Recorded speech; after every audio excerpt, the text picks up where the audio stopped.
قرآن پاک میں آتا ہے وَمِنْ آيَاتِهِ أَنْ خَلَقَ لَكُم مِّنْ أَنفُسِكُمْ أَزْوَاجًا لِتَسْكُنُوا إِلَيْهَا وَجَعَلَ بَيْنَكُم مَّوَدَّةً وَرَحْمَةً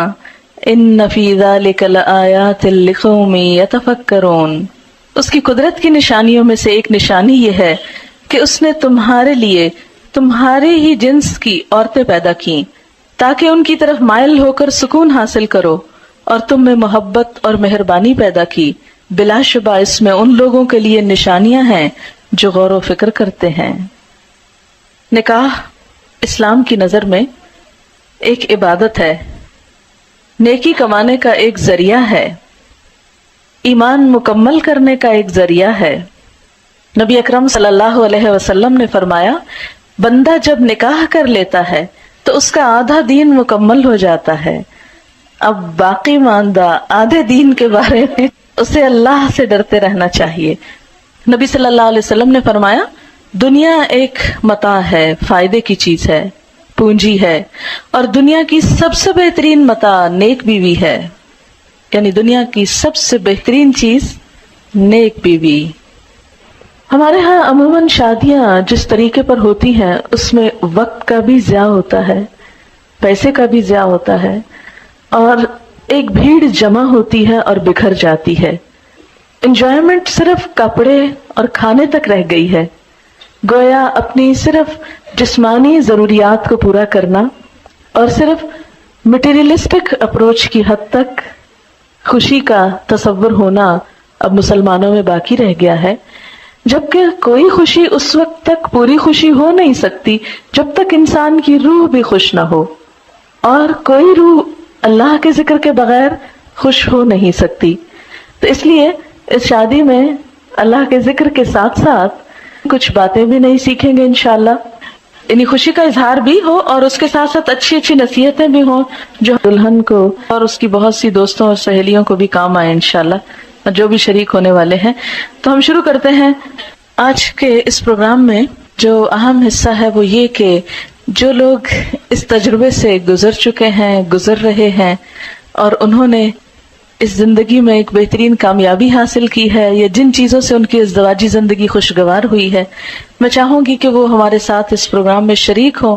اور اپنے ذاتی تجربات کا ذکر کریں تاکہ دوسرے لوگوں کو فائدہ ہو اور ان کی زندگیاں بھی خوشگوار ہو جائیں۔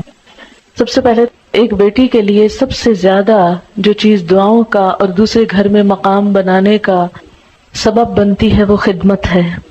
کوئی لڑکی اپنی اچھی شکل سے، اپنے علم سے، اپنے ہنر سے، اپنی دوسری قابلیت سے سسرال کے ہاں جگہ نہیں بنا سکتی جو خدمت سے بنا سکتی ہے۔ بہت سی بے ہنر لڑکیاں بھی جب اچھے جذبے کے ساتھ خدمت کا ارادہ کرتی ہیں اور کرتی ہیں اور قربانی کرتی ہیں تو بہت دعائیں بھی پاتی ہیں اور بہت خوشحال زندگی بھی۔ تو یہ خوشحال زندگی کا ایک راز ہے سیکریفائس اور لینے کی بجائے دینے پہ نظر رکھنا۔ نبی اکرم صلی اللہ علیہ وسلم نے فرمایا جب تمہارے پاس کوئی ایسا شخص نکاح کا پیغام بھیجے جس کے دین اور اخلاق سے تم راضی ہو تو اس سے نکاح کرا دو، اگر تم ایسا نہ کرو گے تو زمین میں فتنہ اور بڑا فساد رونما ہوگا۔ حضرت انس رضی اللہ تعالیٰ عنہ کہتے ہیں حضرت ابو طلحہ نے حضرت ام سلیم سے نکاح کیا اور مسلمان ہونا ان کے درمیان مہر قرار پایا۔ حضرت ام سلیم ابو طلحہ سے پہلے مسلمان ہو چکی تھی۔ ابو طلحہ نے ان کے پاس نکاح کا پیغام بھیجا۔ ام سلیم نے جواب میں کہا میں مسلمان ہو چکی ہوں، اگر تم بھی اسلام لے آؤ تو میں نکاح کے لیے راضی ہوں۔ ابو طلحہ نے اسلام قبول کر لیا اور یہی ان کے درمیان مہر تجویز ہوا۔ عموماً ہم ایسی ہی چھوٹی چھوٹی غلطیاں کرتے ہیں اور ہمیں خود بھی پتہ نہیں ہوتا کہ ہم کیا کر رہے ہیں۔ اب دیکھیں کہ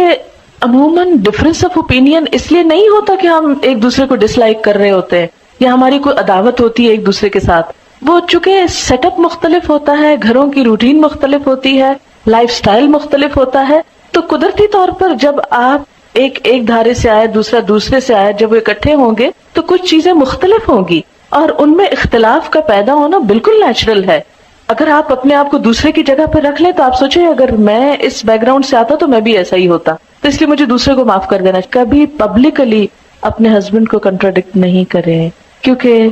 مردوں کی جو انا ہوتی ہے مردوں کی جو خودداری ہوتی ہے ان کو جو اللہ نے وَلِلرِّجَالِ عَلَيْهِنَّ دَرَجَةٌ کہ مردوں کے لیے ان عورتوں پر ایک درجہ ہے، وہ جو اتھارٹی والا ہے اس کو چیلنج نہیں کریں کبھی، اس کو چیلنج کر کے خود آپ نقصان اٹھائیں گے، اس کو وہیں رہنے دیں، اس کو برقرار رکھیں، وہ آپ کے فائدے کا بھی ہے۔ اور اگر اس معاملے میں اس نصیحت پر عمل ہو جائے کہ ٹھیک ہے اختلاف بھی ہو گئے، آپس میں محبت سے بھی انسان ایک دوسرے سے جھگڑتا ہے، روٹتا ہے، سب کچھ چلتا ہے، ایک نیچرل لائف کی علامت ہے، لیکن لوگوں کے سامنے نہیں، کیونکہ شوہر اپنی بے عزتی کو ہمیشہ دل میں رکھ لیتے ہیں اور پھر جگہ جگہ انتقام لیتے ہیں اور زندگی تلخ کر دیتے ہیں، اس لیے ایک کڑوا قرآن پاک میں آتا ہے وَمِنْ آيَاتِهِ أَنْ خَلَقَ لَكُم مِّنْ أَنفُسِكُمْ أَزْوَاجًا لِتَسْكُنُوا إِلَيْهَا وَجَعَلَ بَيْنَكُم مَّوَدَّةً وَرَحْمَةً إِنَّ فِي ذَلِكَ لَآيَاتٍ لِقَوْمٍ يَتَفَكَّرُونَ۔ اس کی قدرت کی نشانیوں میں سے ایک نشانی یہ ہے کہ اس نے تمہارے لیے تمہارے ہی جنس کی عورتیں پیدا کی تاکہ ان کی طرف مائل ہو کر سکون حاصل کرو، اور تم میں محبت اور مہربانی پیدا کی، بلا شبہ اس میں ان لوگوں کے لیے نشانیاں ہیں جو غور و فکر کرتے ہیں۔ نکاح اسلام کی نظر میں ایک عبادت ہے، نیکی کمانے کا ایک ذریعہ ہے، ایمان مکمل کرنے کا ایک ذریعہ ہے۔ نبی اکرم صلی اللہ علیہ وسلم نے فرمایا بندہ جب نکاح کر لیتا ہے تو اس کا آدھا دین مکمل ہو جاتا ہے، اب باقی ماندہ آدھے دین کے بارے میں اسے اللہ سے ڈرتے رہنا چاہیے۔ نبی صلی اللہ علیہ وسلم نے فرمایا دنیا ایک متاع ہے، فائدے کی چیز ہے، پونجی ہے، اور دنیا کی سب سے بہترین متاع نیک بیوی ہے، یعنی دنیا کی سب سے بہترین چیز نیک بیوی۔ ہمارے ہاں عموماً شادیاں جس طریقے پر ہوتی ہیں اس میں وقت کا بھی ضیاع ہوتا ہے، پیسے کا بھی ضیاع ہوتا ہے، اور ایک بھیڑ جمع ہوتی ہے اور بکھر جاتی ہے۔ انجوائمنٹ صرف کپڑے اور کھانے تک رہ گئی ہے، گویا اپنی صرف جسمانی ضروریات کو پورا کرنا اور صرف مٹیریلسٹک اپروچ کی حد تک خوشی کا تصور ہونا اب مسلمانوں میں باقی رہ گیا ہے، جبکہ کوئی خوشی اس وقت تک پوری خوشی ہو نہیں سکتی جب تک انسان کی روح بھی خوش نہ ہو، اور کوئی روح اللہ کے ذکر کے بغیر خوش ہو نہیں سکتی۔ تو اس لیے اس شادی میں اللہ کے ذکر کے ساتھ ساتھ کچھ باتیں بھی نہیں سیکھیں گے انشاءاللہ، یعنی خوشی کا اظہار بھی ہو اور اس کے ساتھ ساتھ اچھی اچھی نصیحتیں بھی ہوں جو دلہن کو اور اس کی بہت سی دوستوں اور سہیلیوں کو بھی کام آئے انشاءاللہ، اور جو بھی شریک ہونے والے ہیں۔ تو ہم شروع کرتے ہیں آج کے اس پروگرام میں۔ جو اہم حصہ ہے وہ یہ کہ جو لوگ اس تجربے سے گزر چکے ہیں، گزر رہے ہیں، اور انہوں نے اس زندگی میں ایک بہترین کامیابی حاصل کی ہے، یا جن چیزوں سے ان کی ازدواجی زندگی خوشگوار ہوئی ہے، میں چاہوں گی کہ وہ ہمارے ساتھ اس پروگرام میں شریک ہوں اور اپنے ذاتی تجربات کا ذکر کریں تاکہ دوسرے لوگوں کو فائدہ ہو اور ان کی زندگیاں بھی خوشگوار ہو جائیں۔ سب سے پہلے ایک بیٹی کے لیے سب سے زیادہ جو چیز دعاؤں کا اور دوسرے گھر میں مقام بنانے کا سبب بنتی ہے وہ خدمت ہے۔ کوئی لڑکی اپنی اچھی شکل سے، اپنے علم سے، اپنے ہنر سے، اپنی دوسری قابلیت سے